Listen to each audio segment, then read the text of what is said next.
Okay, so I'm still practicing on these aluminum coils and I'm determined to eventually get to where I can fix them in the field, some of them, and some of them not.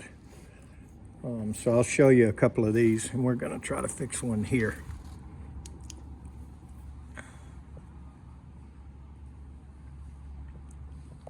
Now this whole side on this left side is lighting up with the fluorescent dye. That entire side. While the other side does not. And nothing around the valve. So who knows when we pressurize what we're going to find here. And then this can just be one leak spraying all of these down. Notice that none of these here, but yet all of these on there. So that tells me this was a horizontal left application. But until we get pressure on it and get bubbles, we can't really pinpoint it because the dye goes everywhere. None on this side and none at the valve. All right, let's look at another one. Okay, this one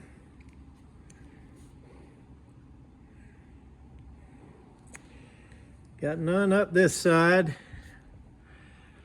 none coming down until down here, but take a look at the backing plate there and right around the threads of that valve going on to the distributor, and I'm wondering if this coil really didn't need changed, and we're gonna find that right there loose.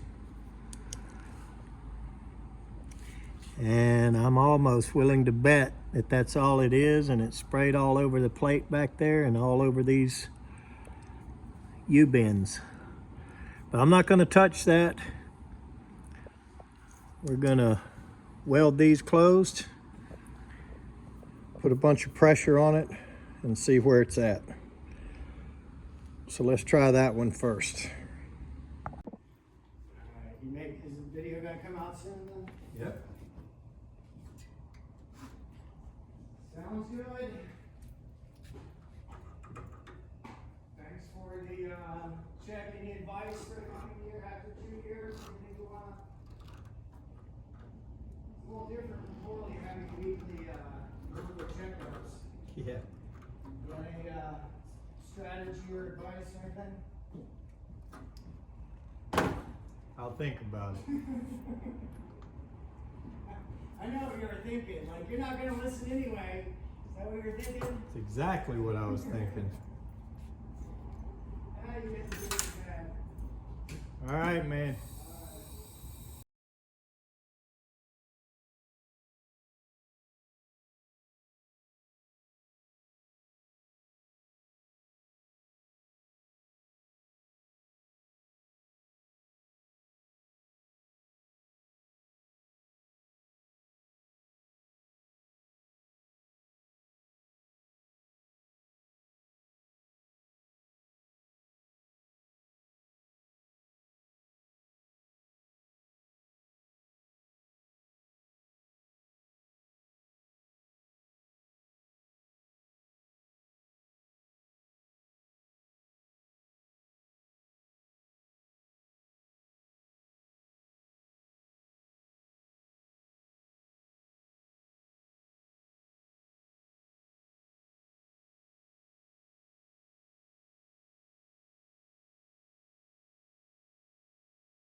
Don't touch.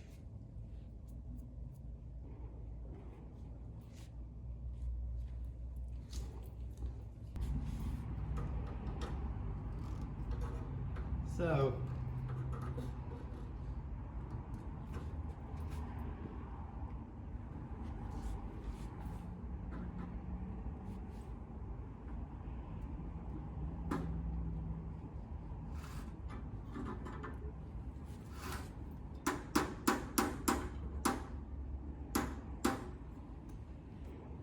all right, I've pinched it down on the suction side. Took the old piece off of my reusable. I've got a new one right here. And I just thought, well, I'll just unsweat that one. Probably burned up the core. I should have took the core out of it, but we'll put a new one in it for testing. So I'm gonna weld this up and we're gonna put some pressure on it and see if we can see what's leaking. I was just thinking, and I have had this pair right here forever. I don't know if anybody can recognize any brand. I've never found one on it, but it is a really good quality. Back before I was buying Kleins and stuff, and I've just had this forever. I mean, literally well over 30, maybe close to 40 years. So anyway, let's weld this up.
All right, I'm gonna let that cool down naturally a bit before I just start spraying it.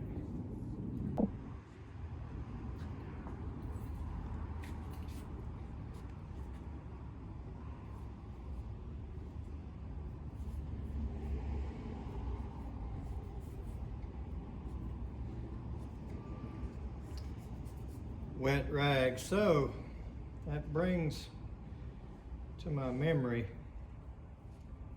brings up a point that I learned most of my basic beginnings from an old man named Smoky. Smoky was really good. And if I remember right, out of all the years I learned from Smoky and worked with him and whatnot,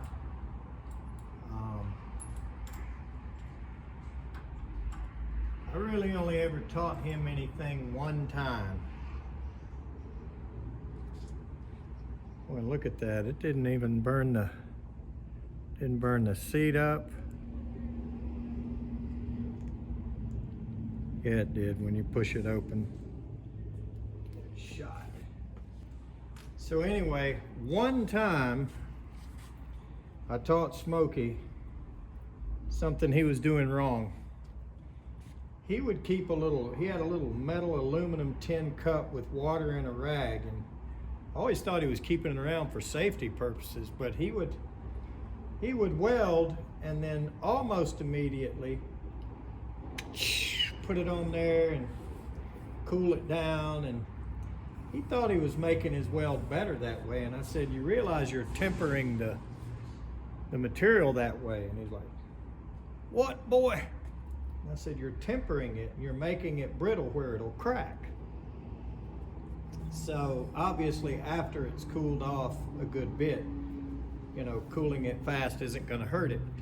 But if you cool it really fast, that's called tempering, which is the opposite of annealed. And you know, annealing obviously makes it soft, and tempering makes it stiff and brittle, and it will be prone to cracking. So it's something you don't want to do. And he didn't believe me at first. He was like, boy, you don't know, I've done this for a million years, you know, all that kind of crap. And somehow he does some research and whatever, probably at the library, because he's the one that kind of taught me to go to the library and pull books out. But of course, back in those days in the 80s, we didn't have any internet. But anyway, so Smoky tells me a few days later, he said, yeah, boy, you was right about that. And you learned me something. He wouldn't say you taught me something. He'd say, you learned me something. So, man, I better write that down or get you to sign an autograph or something, you know. But anyway, that's my wet rag story of how I taught an old man something that taught me a lot over the years. I mean, a bunch of stuff I learned from Smoky. So anyway, I got this welded up. I'm gonna get a new Schrader core and stick in there, and we're gonna put some pressure on it, check our welds first, and make sure our welds are good. And then we're gonna pump it way up and start with the old trusty Big Blue and see if we can find exactly where it's leaking.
Boy, this thing's hollering.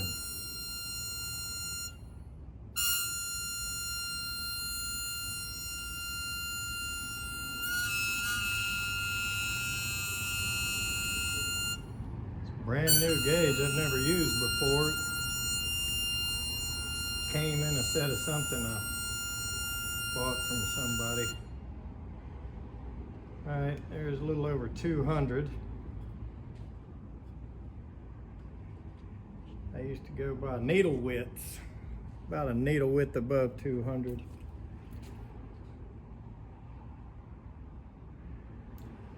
And it's either dropping into the other side or dropping really fast, one of the two. So I'm going to check our welds first.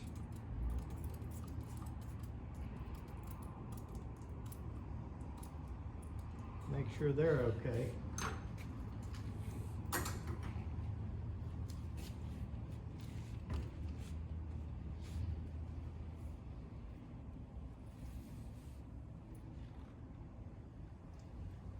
Slopped it on there, so pretty good. They're welded up. Pretty sure they're welded up pretty good. Yep, that looks okay.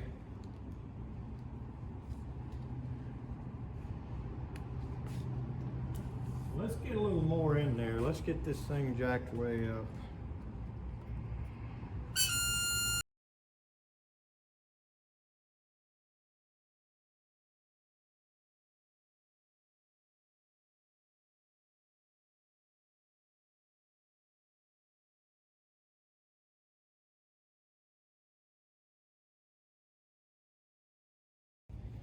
It's a little over 300.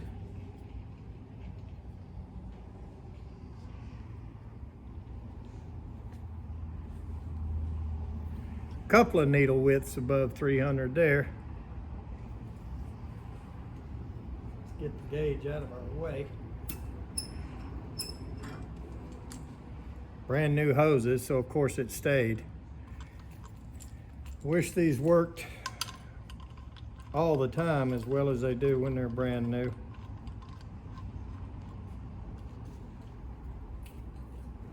We all know that ain't the case.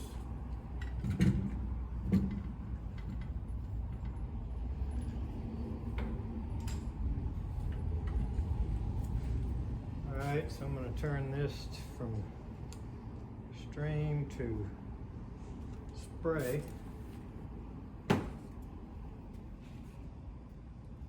And I told you what my money was on, and that I was betting it was right there. Let's see if I was right. I'll spray everything that had dye around it.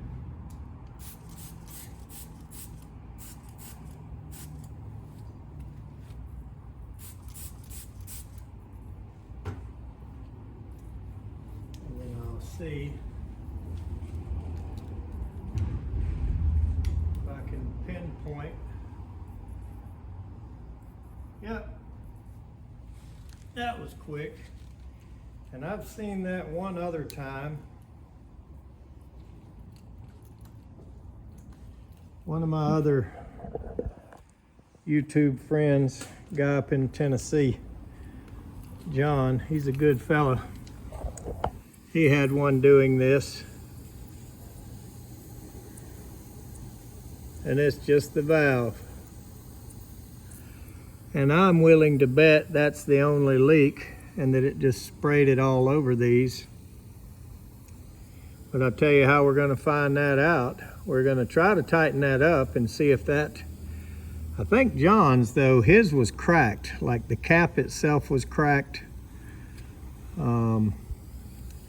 Not sure what he ended up doing about it.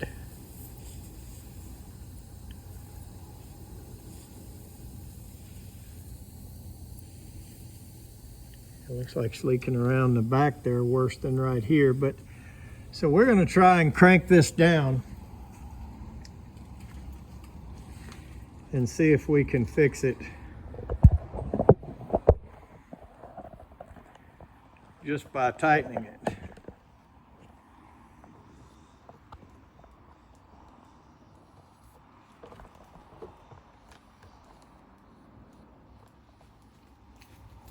So let's try that.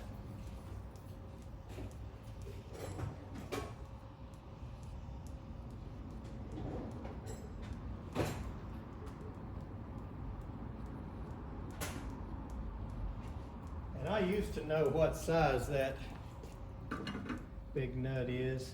It's not a 1-inch.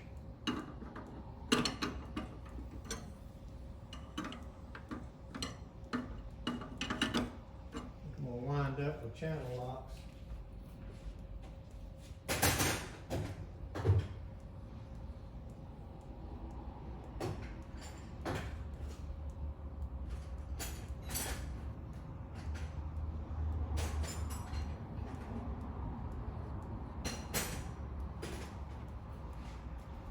For the heck of it, let's see if it's 1 1/8. No, not exactly.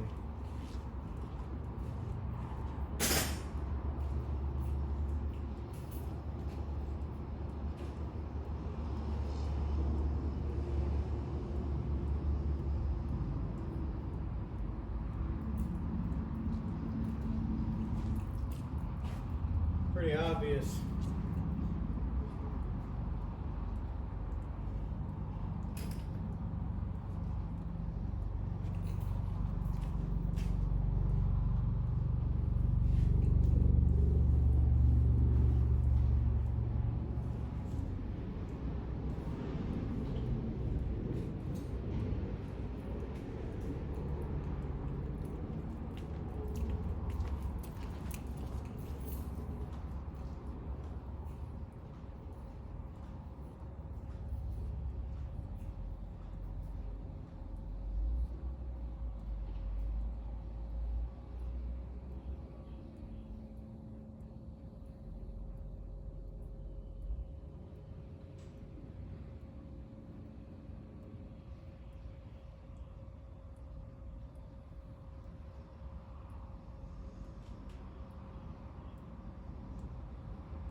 and see the 1 1/8.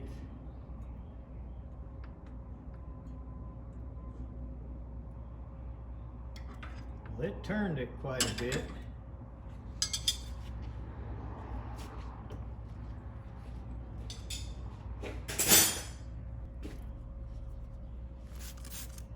But if we can do that simple operation in the field and fix that leak,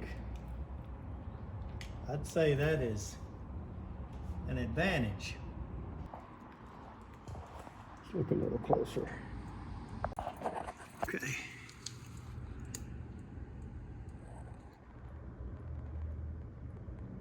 Uh-oh.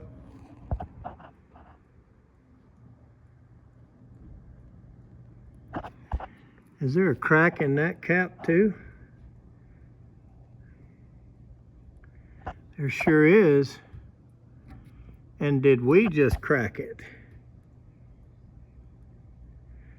I would say I did, because I don't remember any leaking over there.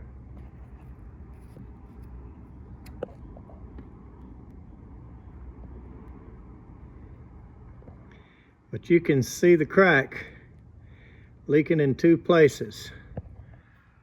So let's take that cap off and see if we've got another valve, and we can stick another cap on and see if we can fix this. I knew this thing had some rounded edges on it. Yep, well, there's the crack. Plain as day, but you can also see that rounded edge. So that's why the wrench was slipping there. But nonetheless, the crack is as obvious as a toupee with a chin strap. So let's go get another cap and put on there. So here's one on a valve that had laying around.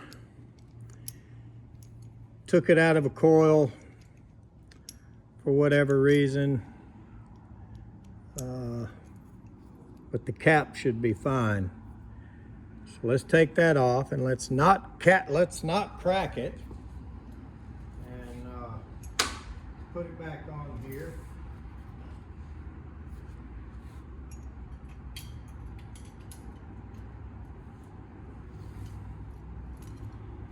See what we can do.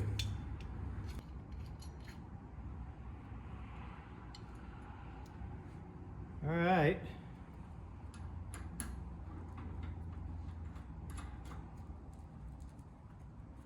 So, obviously,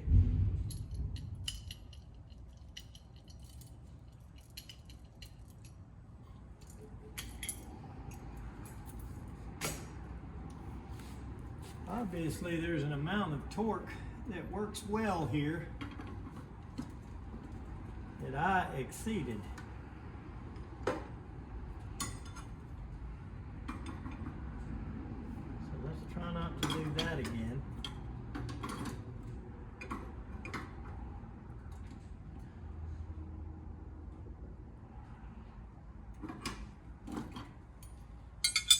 All right.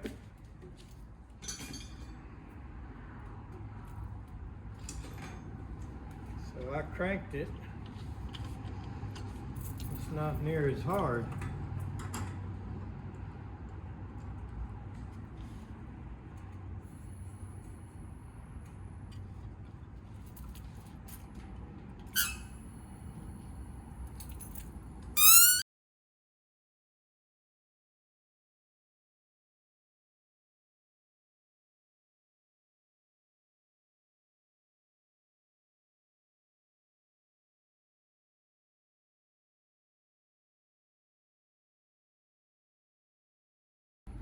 So just for the heck of it, or grins and giggles, let's try the low side that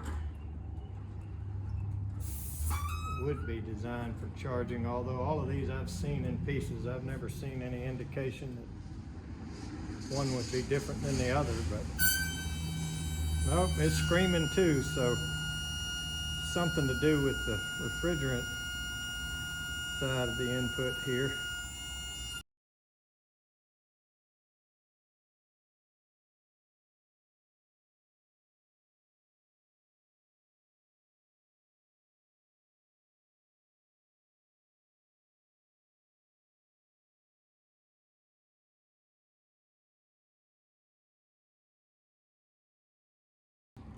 And that's about what we got.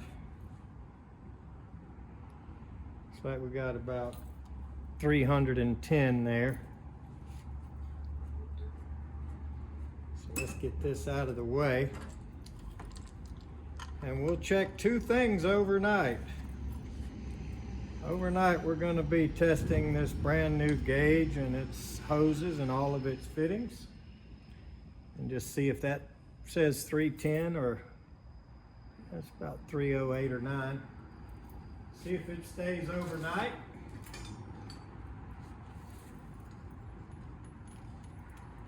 And then we will also see what this does overnight. So let's spray it. Nope. She is still bubbling.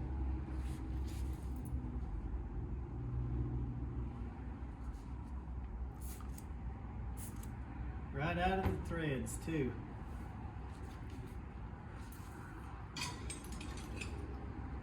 So me not being a valve expert, I wonder if maybe I'm not doing something correct here.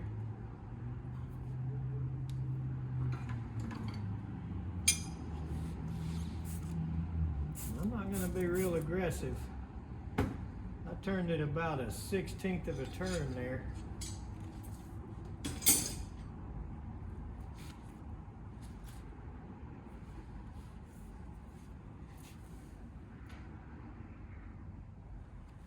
So I think I've got it stopped now. Let's take a closer look with the camera.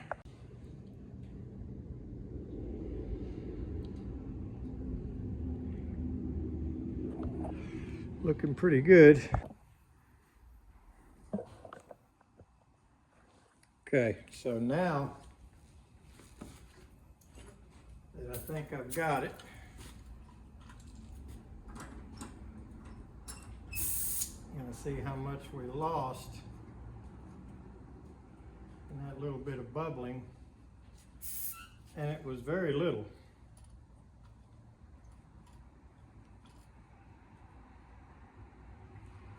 So we're still about a needle width above 300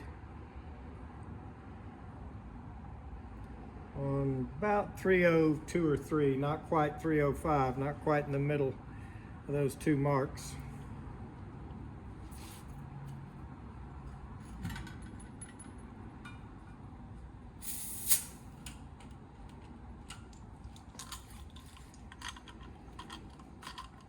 So this is kind of a bench set here. I'm not really going to take these gauges in the field. So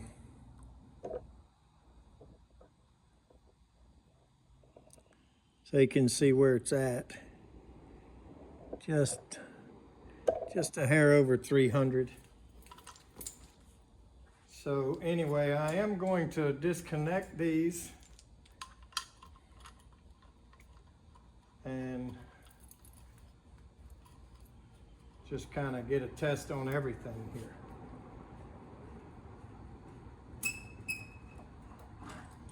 So in about 24 hours or somewhere near that tomorrow, I'll come in here. I'll take a look at this gauge and see if it's still right around 300. And I'll stick the hose back on here.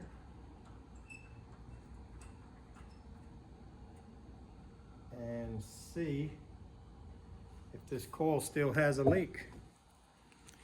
I'd say an overnight pressure test of 300 PSI would be pretty good. Let's look a little closer at the at the nut there one more time. I've got the light on.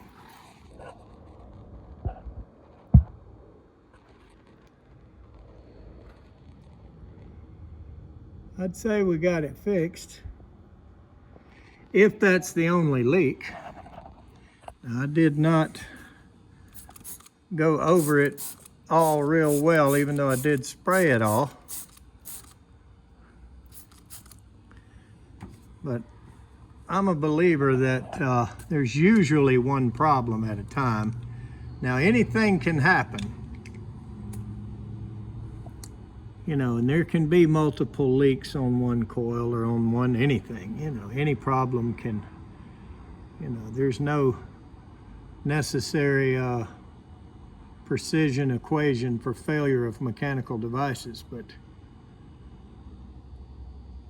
I believe that was probably the only leak, and it just blew everywhere. And somehow you'll have one of these leaking, but yet it'll cling to every joint near it. But I don't believe any of these are going to bubble. And I don't really have the patience for all that either. So what I'm going to do is let this sit overnight. And after I unhook the gauge, that went right just a hair below 300. You lose a little bit when it pops off. So I'm going to look at that tomorrow, look at this tomorrow, and connect to it and see what we got. Okay, we're back. Let's see if the gauge has changed at all. Yep.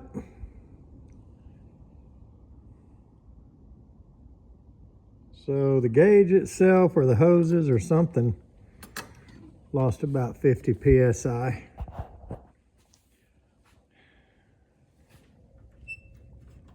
So that's going to affect what we read here when we reconnect it.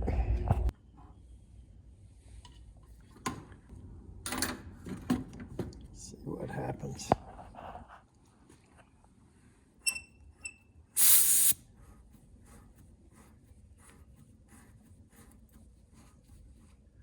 That went up. Anyway, so the fact that we did not evacuate this coil before charging it with nitrogen and get all the oxygen out tells you that it's not completely inert for temperature change and whatnot. So I really don't think it's leaking. I think the problem we solved there is probably all there was to it. Going to spray all these U-bends that were showing dye on them. I'm going to see if we get any bubbles on them. And we checked this yesterday. This wasn't bubbling at all. I'm not worried about that. But we'll let this sit here for a little bit.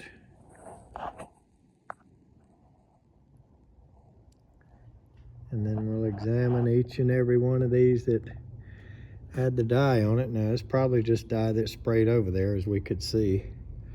But it sure loves to cling around these flux plugs. I don't know what does that, but you know, you can have one leaking and bubbling and it will cover it all up and down.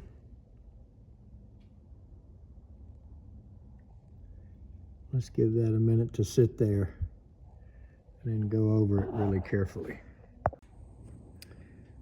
Okay, I absolutely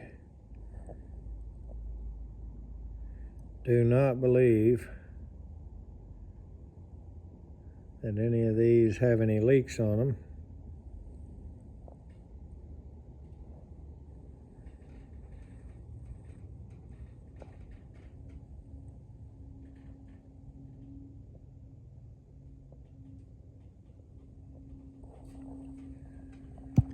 So I think this is one of those coils that we could have found and fixed immediately on site without removing it.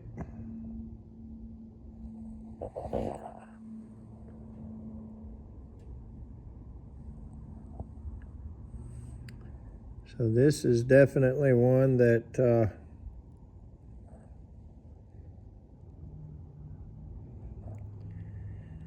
the tech could have paid a little better attention and noticed what was going on here. He probably just saw the die and said, okay, coil, and took off, you know. That's what I'm gonna guess. But, and I don't know if I cracked that. I think I did. When I tried to tighten this cap yesterday, I think I cracked it, cranking down way too hard on it. But it appears that replacing that cap and, you know, tightening down a normal amount on it,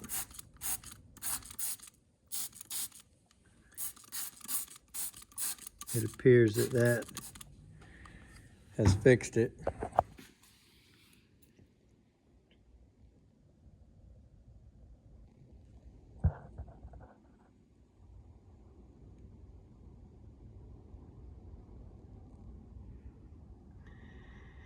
Yep, so I'm not surprised by the slight pressure drop overnight in here, but let's do one more thing just to prove that. Okay, I've reconnected the gauges, letting this nitrogen out. Open the yellow, open the blue. Pretty much bled it down. I'll go ahead and evacuate it.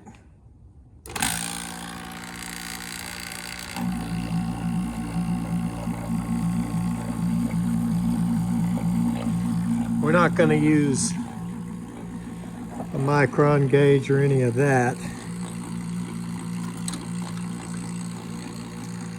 We're just going to let it run for a few minutes, get the oxygen out of it. I don't know, I got a couple of things I'm doing in here, so I guess I'll let this run 5 or 10 minutes and I'll come back to it. We will add nitrogen back to it. Look at it again tomorrow, why not? Okay, so I'm gonna close this.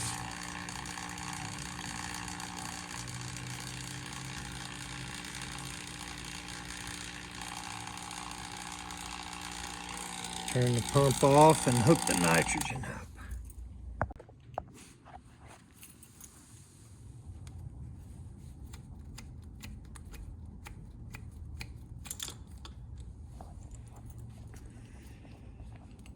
Well, I remember in the old days, looking at that, thinking, man, she's in a deep vacuum.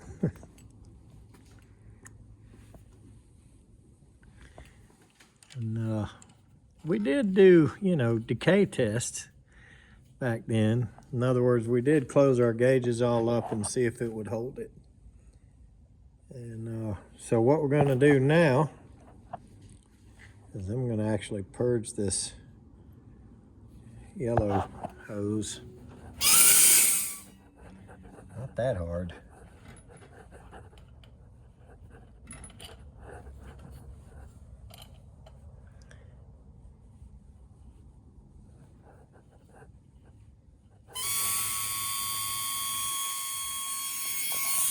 Just to get the oxygen out of the yellow hose. And I'll crank that up a bit. And we will throw a good bit of nitrogen in this thing. I'm going to use the low side here again.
Right at 300.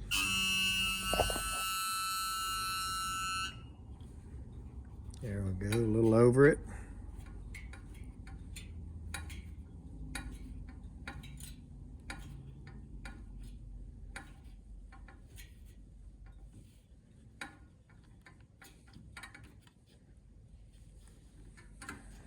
Okay.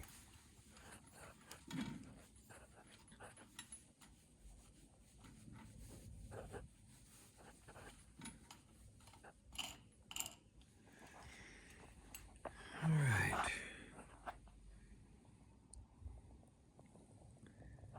Looks like right at 310, 311. So I think what I'll do this time is, just in case it was that fitting or that fitting that seeped down, I'll just leave it hooked up. Why not? Let's see what happens. This is not a serious laboratory test or anything. So these gauges, manifold, whatever, may very well be leaking. But I'm gonna leave it like this overnight and see what happens. All right. So, next day, not quite 24 hours. Let's see, and I can see it still over there.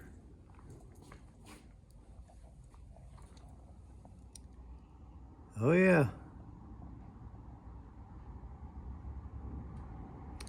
Right there where we were. Okay, so the moral of the story is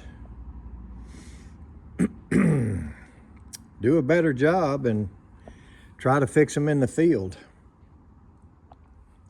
Because this one could have been fixed really easy by not over tightening, but snugging up that nut on the bottom of the TXV. So that's all that was wrong.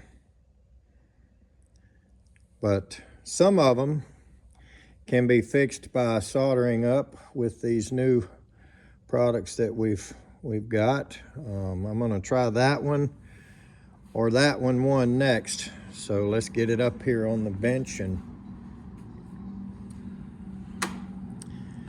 so let's get it up here on the table and see what we can do with one of those. But this one didn't turn out like I thought. Lesson learned.